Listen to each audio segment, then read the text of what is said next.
Sori. That's Booby. And Vita and Chip and Culpy. Patreon pick. Yep.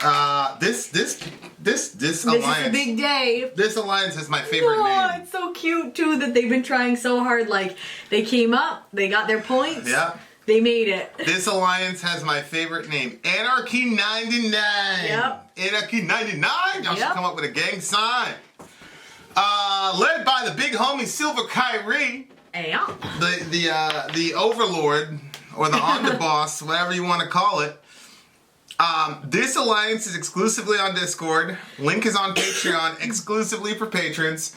Well, all of the alliances are exclusively for patrons. Right, but the way to get the link though is when you become a patron, you'll have access to that link. Right. It's this group and what is Damon Sage's group, the True Cult.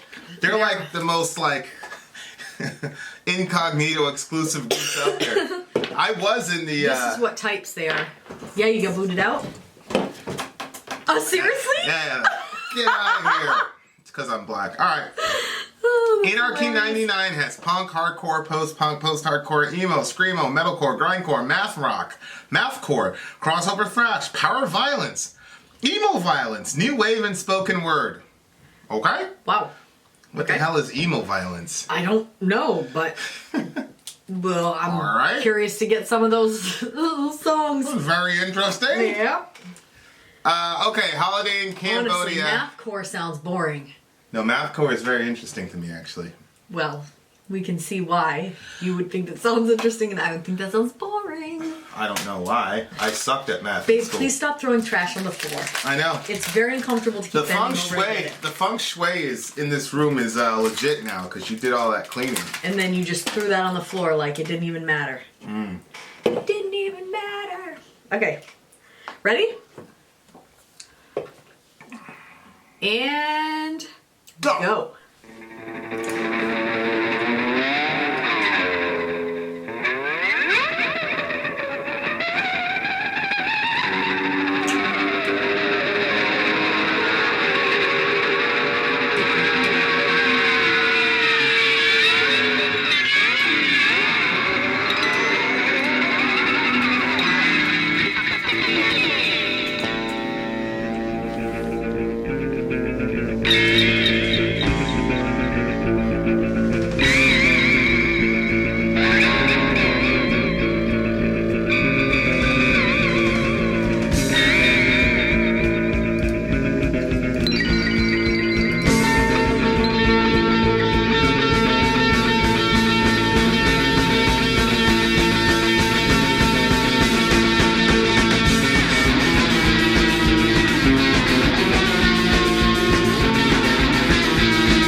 People dressed in black. Need a holiday in Cambodia.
was that?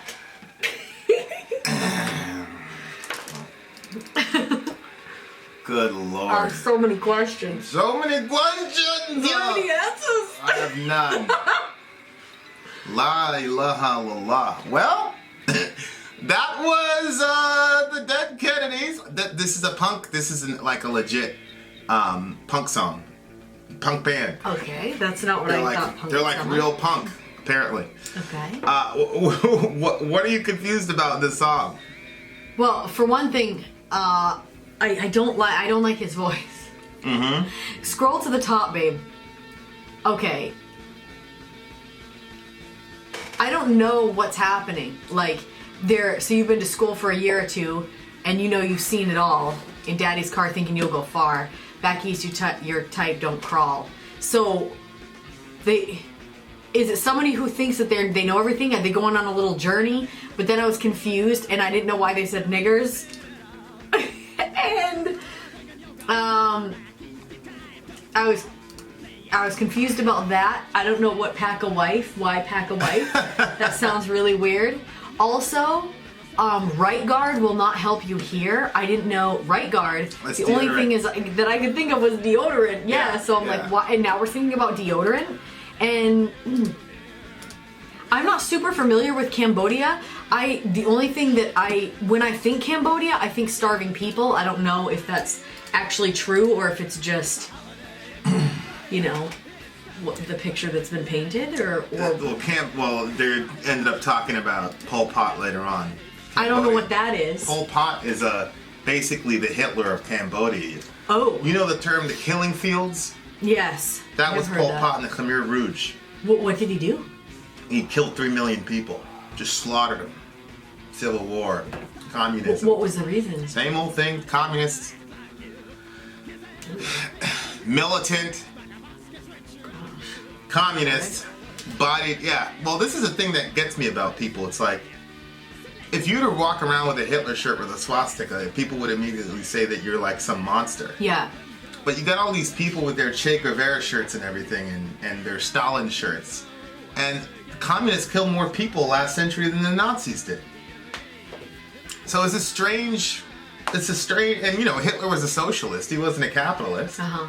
Matter of fact, Nazi means National Socialist. I'm not defending Hitler, but it's just this weird thing where communists get celebrated by, neoliberals or leftists or whatever. Uh-huh. Yeah. And then these are the same people that'll be full of righteous anger if somebody walks around with a Hitler shirt. It's like, But why? Why do you think that is? like for example, there are some people that are offended that the term nigger is in this song. Well, I felt a little bit uncomfortable with But they're that. not offended about Pol Pot. Well, I didn't know what that was. I Pol didn't know Pot if that killed was... 3 million people.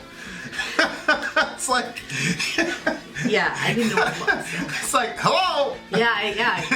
But I think it's kind of like that leftist, world person, like they spent a week or two over in some area and now they come back and they know, like they've traveled the world and they come back with this sort of condescending, it's like you've been to school for a year or two and you've seen it all.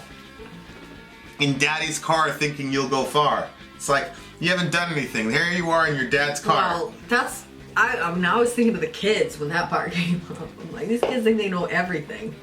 Yeah, here you are. You know what's going on in the world. Yeah. You know. In your daddy's car. That's hilarious. There you are in your daddy's car, thinking you'll go far. Back east, your type don't crawl. Play ethnic-y jazz to parade your snaz. It's like all these pretentious people on your $5,000 stereo. Like, the plight of poor people, but you spent $5,000 on a stereo. Oh, okay. You went to school, on your daddy's dime, and you're in your daddy's car. But you know the plight. You know how the niggers feel. And it's kind of like an ironic, spin, because it's like If you knew, you wouldn't call them right. niggers. If you knew, you wouldn't call them niggers. Yeah. You know Right. what I mean? Like, Yeah. And the slums got so much soul. Mm-hmm. Like, here you are, like, with your idealism and your whatever, and you think you're part of all these different cultures because you spent a week or two around them, not realizing that you've got an entirely privileged lifestyle and you don't know anything about what's going on anywhere. Mm-hmm. but it's a holiday in Cambodia. So I guess the guy's like, all right, well, go to Cambodia. See what it's like. See what it's like. It's time to taste what you most fear. A right guard will not help you here. Brace yourself, my dear. So when it's like, okay, it's a holiday in Cambodia. It's tough, kid, but it's life. It's a holiday in Cambodia. And don't forget to pack a wife. But when he says it's time to taste what you most fear, I think what he's saying is like, what if you could take one of these social justice people and put them in Cambodia and see how much they really, you know, like you're gonna face the real world. Like this is what you're afraid. You know, it's kind of like there's not a lot of people that really care about people in bad situations. It's kind of like when we were doing that downtown ministry or whatever, and you had all these people saying, "Oh, that's great, da da da da," but they didn't want their kids down there. Yeah. Because they didn't want their kids exposed to all the craziness. Right. That happens down there. But they wanted to jump on to what we were doing and like try to act like they were down with the struggle, but they didn't want their kids in that environment. Right. Because there were certain precautions that we had to take for the kids. And there were certain things that they just had to end up seeing. Right. It's inevitable. Because the people that would come in, sometimes it's like they don't understand where to draw the line of what you should say and what you shouldn't say around kids. Or do. Right. Which is why we had certain codes that meant go on the couches over there. Right. Go away from this discussion. Right. Right.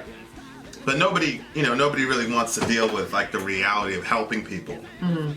The most people want to do is throw money at it. And I'm not saying throwing money at it is bad because we throw money at it. It takes money to accomplish. Our Patreon groups have done that. Yep. You know, helping people and stuff, but don't act like you really, really know the deal. Right. Don't act like you really know what people are going through. What he meant by our patron groups is that the people that are donating to us on Patreon, we're all like pooling together, and then some of that money is going to get kids out of trafficking, teenagers out of trafficking. And we're going to start doing another one as well. So that's what he means by none of us are over there actually picking these teenagers off the street, but we are putting our money toward making it so that way they have available education and a home situation that is out of that environment.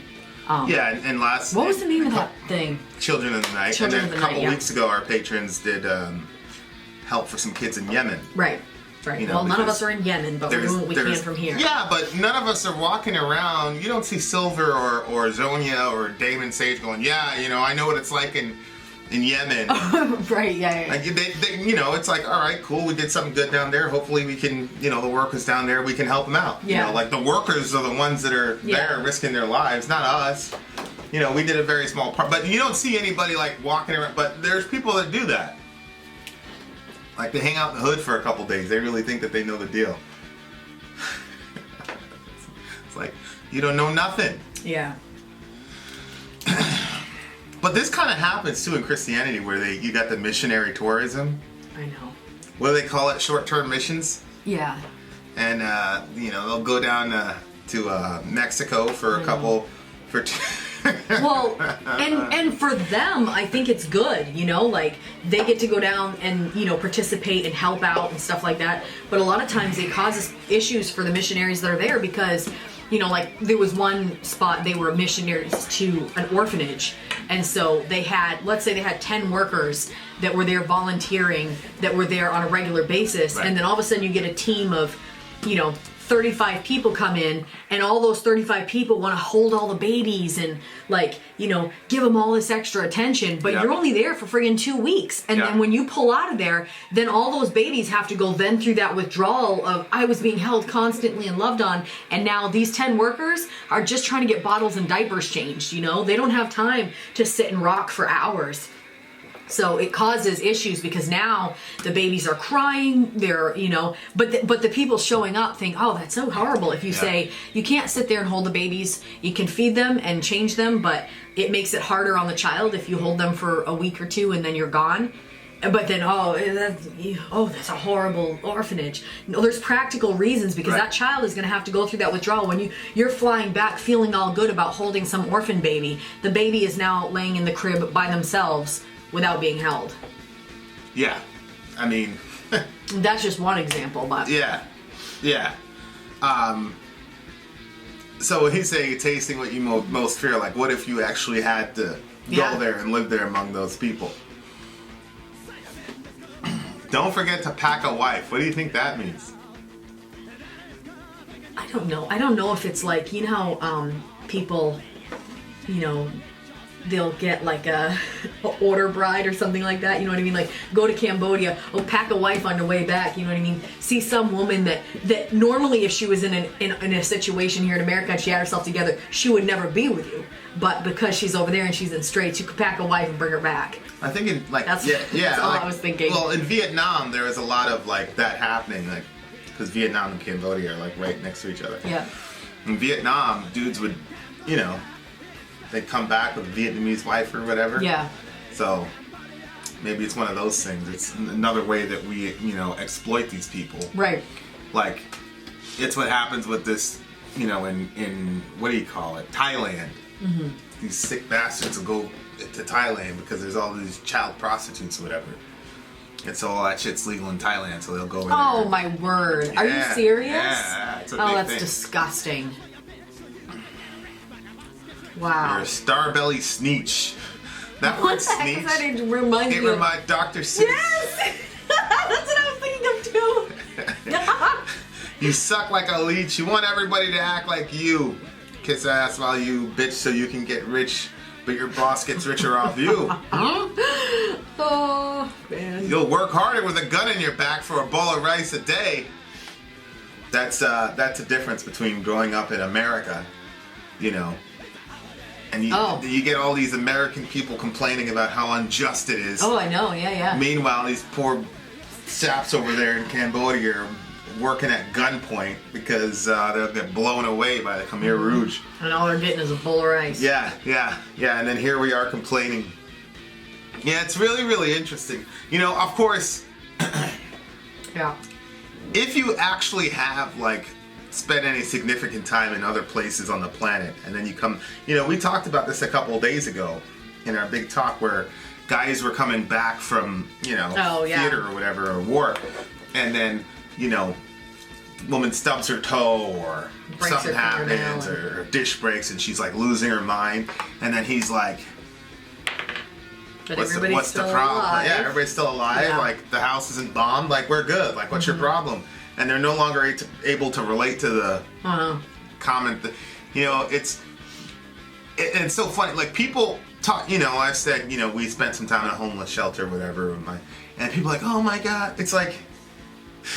Well, it sounds horrible when you say it. Like you were a child and we had 3 meals a day. Yeah. It was winter outside. We had a warm place to sleep. We had beds. Like, what are you talking about? Like, we were living like kings compared to the rest of the world. Like, that time period wasn't traumatic to me. I've seen people live terribly. That's why I have never complained about it, ever. I've never been like, oh my god. No. I never complained about it. We were together. Who cares? Well, I think it's a good mentality to have. We were together. Nobody was trying to kill us. You know, we got 3 meals a day. Yeah. I mean, we had to move every week because they had a different location. There was a different church, different synagogue. We're so different, babe. So, you know, the only thing that sucked is I think it was like, we were in this like high school type thing and we were all sleeping in the gym. Mm-hmm. And then we had little compartments for where everybody lived. And I loved that place because you could play basketball until it was, you know, bedtime. So I hated leaving that place. But, you know, we were hanging out in a synagogue one time. That was pretty cool. Shout out to the Jews. They had really good dinner that week. Did they? Oh, yeah. It's all kosher. But, you know, the stuff that people complain about in America is ridiculous. Yeah. People talk about the poverty line in America. Like, stop it. What are you talking about? And then you saw it. We were dealing with street people, you know, a year ago, 2 years ago, and they had cell phones and they were taking selfies and all this shit. They were sleeping outside. They were good. I'm not saying like it's an ideal situation. Being poor in America sucks. Being poor anywhere sucks. But it's not like you're not oppressed like these people are. Yeah, no. The way that Americans talk about how mean and terrible their boss is, it's like nobody's gonna kill you. His people were like at gunpoint. Yeah. Yeah. Good night. Slave for soldiers till you're starved, then your head is skewered on a stake. Yeah, and then you got all these like, you know, and I don't want to trivialize. I just saw a meme. I think it was Ray Gonzalez posted the meme where it was like, you have to work 1.5 jobs in order to afford a 2-bedroom apartment on average. You know, if you're just getting paid minimum wage. Yeah. And for as much capital as is swimming around our country, you would kind of figure that you should be able to break some of that off, I guess. Yeah. So, you know, I get that part of it. Like, and I don't want to trivialize that because that's a very, very real thing. Although we're working 2 jobs. Mm-hmm. You know, but it's you know, I get it. So I don't want to say that's just true. because people are not getting killed that's true. Technically, we have 3 jobs. Like, you're working 2 and I'm working the channel. And you're an educator. Yeah, but you don't get paid for educating your own children, so you can't necessarily count that. But we still I count it. 3. So yeah. So I understand like that, but then you pull back and put it in perspective.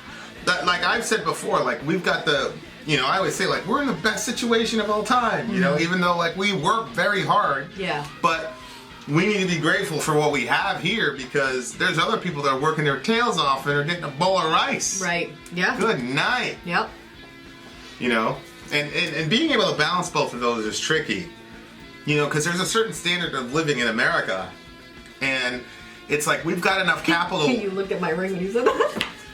We've got enough capital to where everybody, you know, we should be able to raise the floor a little bit as to what everybody's standard of living is. And we can't say that just because people are suffering, you know, horrible working conditions in other countries that we shouldn't lift the standard of living in America. Yeah. But at the same time, it's like while we're fighting for that, we got to understand that hey, it's not hell. Like you're very privileged to live in in this country. I think that, you know, some things need to be a bit easier. For instance, you know, somebody who's been to jail that wants to get a job, like that has to be easier. Like, you know, there's certain crimes that people do in their youth, in the stupidity of youth, that they would not do now that they're in their 40s, and they, oh gosh, babe. It was a child in Cambodia. It was terrible. So, you know, they're